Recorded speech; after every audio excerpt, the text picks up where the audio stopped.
It was a quiet afternoon at the Ding family's home, just like any other day. But around 3 p.m., someone unexpected walked through their door, and everything changed. What happened next was so terrible that it shocked the entire community. Hours went by before anyone knew something was wrong. When the police finally arrived, it was too late. The few clues left behind only made people wonder what really happened inside that house.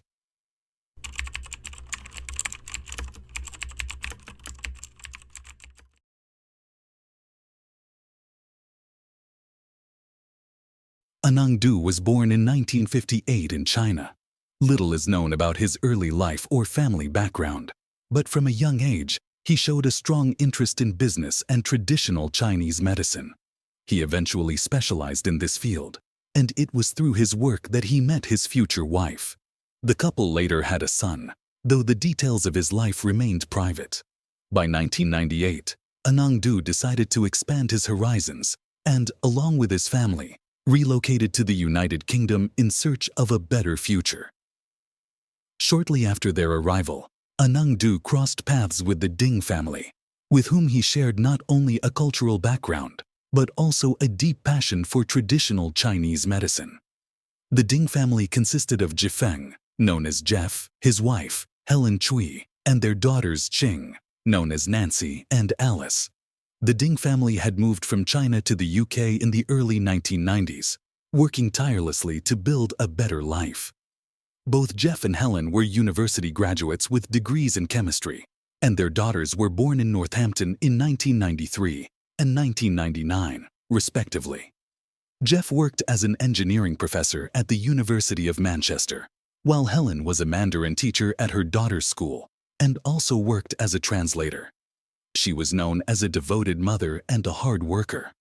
Their daughters Nancy and Alice were not only exceptional students, but also talented violinists who performed with the Northamptonshire Youth Orchestra, touring on several occasions. Nancy had just received an offer to study medicine at the University of Nottingham. Anang Du's professional relationship with the Ding family began in 1999, when they, along with a man named Paul, partnered to open a traditional Chinese medicine clinic in Birmingham. The business partnership initially appeared promising, with both families working hard to grow the clinic. However, over time, financial disagreements began to arise, leading to tensions within the partnership.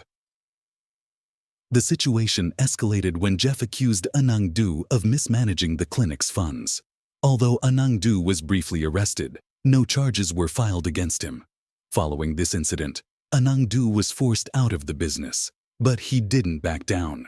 He decided to take legal action against the Dings, initiating a lengthy and bitter legal battle over the joint ownership of the clinic.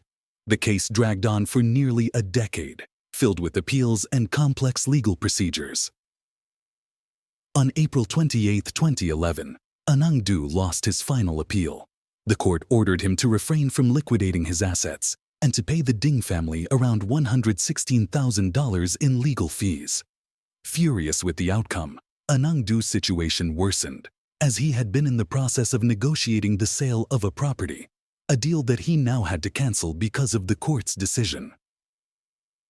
Amid these mounting pressures, on April 30th, his wife contacted the police, reporting his disappearance.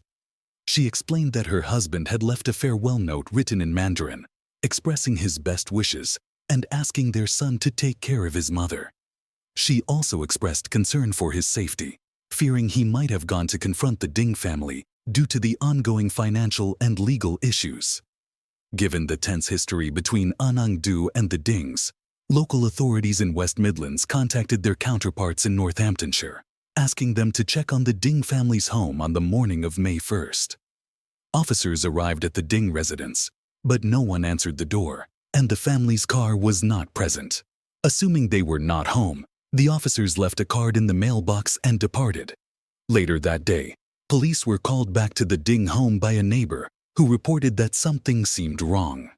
He had not seen the family in 2 days, which struck him as unusual. He knocked on the door several times, but there was no response. When he peered through the kitchen window, he was horrified to see what appeared to be a leg lying in a pool of blood. The officers who returned to the scene were met with a gruesome sight: the bodies of all 4 Ding family members who had been brutally stabbed. Investigators soon realized that they had visited the same house earlier in search of An Gang-du, following his wife's report of his disappearance. They also discovered that, days before the murders, there had been a call to emergency services from the Ding residence. Unfortunately, due to a miscommunication regarding the call's location, officers were sent to the wrong address. After confirming that the occupants of that property were safe, the police had closed the case, thinking it might have been a prank call. While authorities were searching the wrong location, the Ding family was in greater danger than anyone realized. As investigators scoured the crime scene, they discovered a sharp object near the kitchen sink that did not match the other utensils in the home. Believing it could be the murder weapon, they sent it for analysis. Forensic teams also found fingerprints scattered throughout the house. The 4 bodies were transported to the forensic service, where the cause of death for each was confirmed to be stab wounds. Jeff had sustained 23 injuries, Helen 13, while Nancy had 11 wounds, and Alice had 4. The medical examiner determined that the time of death was between 3 o'clock and 4 p.m. on April 29th. The community was devastated by the murders, as the Ding family was well loved by all. Friends, relatives, and the wider community gathered at the local church to bid their final farewells. Among those in attendance were Jeff's colleagues and the daughter's school friends. During the ceremony, Jeff's co-workers spoke of his dedication to engineering, while Nancy and Alice's teachers and friends remembered their talents, kindness, and academic dedication. In addition to the funeral, other memorials were held at Alice's school. Daffodils were planted in her honor, and a commemorative plaque and tree were also installed to remember her. Meanwhile, as friends and family tried to cope with their loss, detectives had already launched an intense investigation, and Ang Xiangdu quickly became the prime suspect due to his long-standing legal dispute with the Ding family. The results from the fingerprints found at the crime scene matched Ang Xiangdu's, confirming his involvement.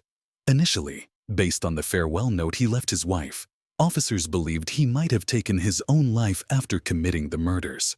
However, a thorough examination of digital evidence revealed multiple sightings of Ang Xiangdu throughout the UK, which is heavily monitored by surveillance cameras.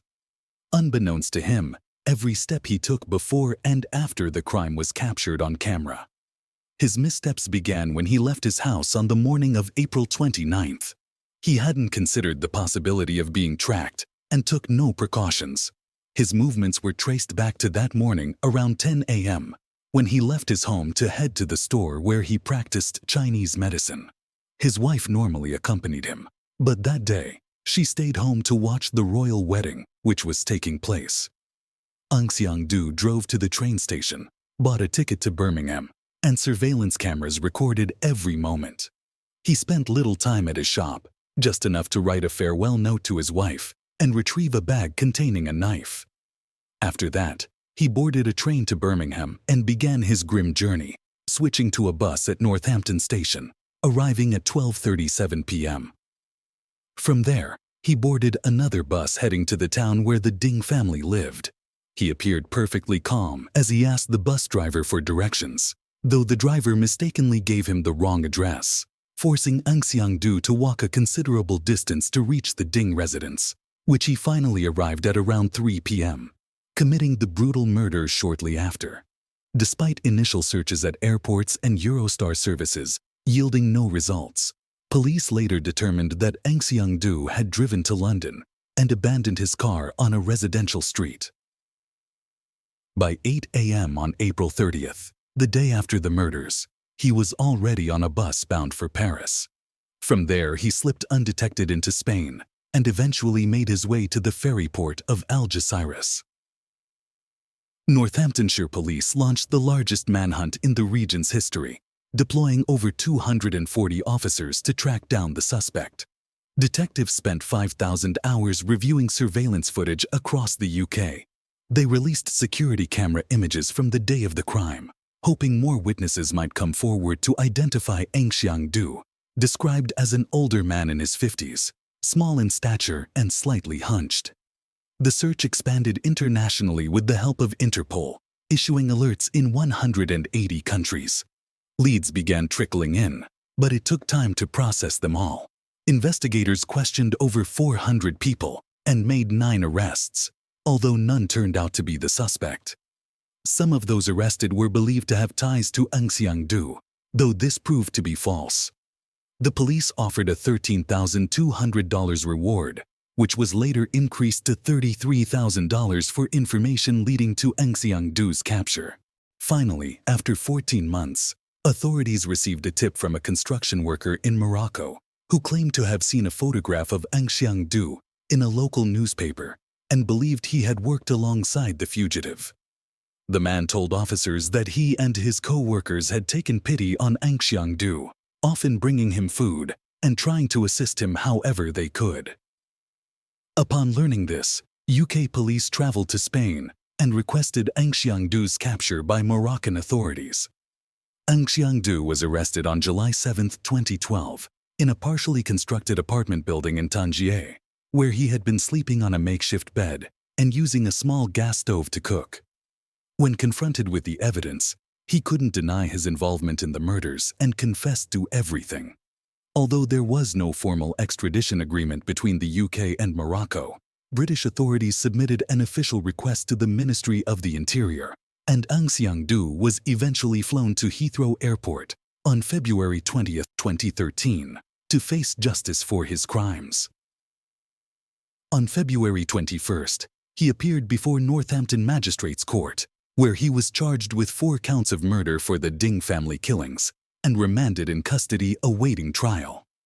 The capture of unsolved marked a significant achievement for British law enforcement. However, this success was somewhat overshadowed by the Independent Police Complaints Commission's report, which highlighted the error made with Alice's emergency call on the day of the murders. According to the report, if the police had used more detailed controls and an available subscriber verification system, they could have identified the Ding family's correct address, allowing the emergency to be attended to within minutes. While police admitted their mistake, forensic experts stated it was unlikely that the family could have been saved, given the severity of their injuries. However, they acknowledged that a prompt response might have led to unsolved being apprehended at the scene, as it was confirmed he remained in the house for nearly 5 hours after the murders, even taking a nap. After several months and delays due to scheduling changes, unsolved's trial, at age 55, began on November 12, 2013, at Northampton Crown Court. While unsolved did not deny killing the family, his defense team argued that the decade-long legal battle with his former business partners had left him suffering from severe depression, which impaired his judgment. They contended that he should be charged with manslaughter on the grounds of diminished responsibility, rather than murder, as the prosecution sought. The defense centered on unsolved's mental and emotional state at the time of the killings, calling a forensic psychiatrist who had previously interviewed him. According to the psychiatrist, unsolved confessed to purchasing the sharp object months before the murders, intending to use it to end his own life due to his dire financial situation and deep depression. He recounted that while at his shop, he remembered the weapon in his bag and brought it with him on the trip from Birmingham to Northampton, planning to use it to force Jeff to pay the money he believed he was owed from their legal dispute. When asked if he intended to harm the family, unsolved responded that he might have had that thought. He insisted that he hadn't planned to kill them and wouldn't have gone to their house if he had. He also mentioned that if the Dings had apologized to him, the attack wouldn't have happened. In his confession, unsolved stated that once inside the house, he asked Jeff for money, but Jeff allegedly insulted him, mocked him, and ordered him to leave, or he would call the police. Unsolved then claimed that he pulled out the weapon, and everything went black. He described how Jeff's voice and image became distorted, harsh, and ugly as he attacked him. The forensic expert explained this as evidence of unsolved entering a heightened state of excitement. According to unsolved, while attacking Jeff, he felt a hand pulling his arm and turned to find Helen, whom he also stabbed. He stated that he didn't remember how many times. Hearing a noise upstairs, Anangdu said he went to investigate and found the daughters, whom he also stabbed. When counting the murders of the girls, he broke down, saying he didn't know why he had done it, describing the act as a great sin. Afterward, Anangdu claimed he fell asleep in the house, waking up only after it had gotten dark. Seeing a wallet and car keys nearby, he decided to flee. Initially, he considered finding his other former business partner to harm him as well, but after getting lost, he chose to escape instead. For the prosecution, this was a calculated plan set into motion after Anangdu's legal options had run out.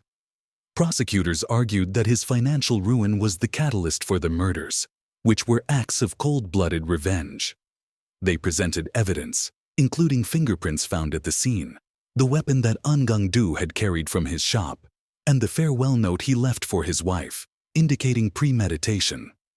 They also presented documents outlining the legal dispute and the debt Anangdu owed the Dings, providing a motive for the killings. The jury was also shown autopsy reports, revealing the brutality of the attacks. During the trial, they watched surveillance footage of Anangdu casually walking through the bus station, asking for directions to the Dings neighborhood, and clearly carrying a backpack containing the murder weapon. They also heard Alice's heartbreaking emergency call, which lasted only 20 seconds, but moved several jurors to tears. Additionally, a school friend of Alice and a neighbor testified that they had seen a strange man near the Dings house on the day of the murders. The girl had told her father, who went to investigate, but seeing the man assumed he was a family acquaintance and told his daughter to play away from the house. Neither noticed blood on the man's clothes, but they recalled that his beige jacket was buttoned up to the neck. Days later, after the crime was discovered, the girl told her father she had heard a scream that day, but hadn't realized at the time if it was a cry for help or just someone playing. After a 2-week trial, on November 27th, the jury took just over 3 hours to find Anangdu guilty on all 4 counts of murder. He was sentenced to life imprisonment with a minimum of 40 years. During sentencing, the judge remarked that the crimes were premeditated and motivated by revenge. Addressing Anangdu, the judge said that by taking Jeff's life, he had killed the man he despised. The judge also spoke to the Ding family members, especially Helen's father and brother, who had traveled from China to follow the trial. Both expressed satisfaction with the verdict, though they acknowledged they would never recover from their loss.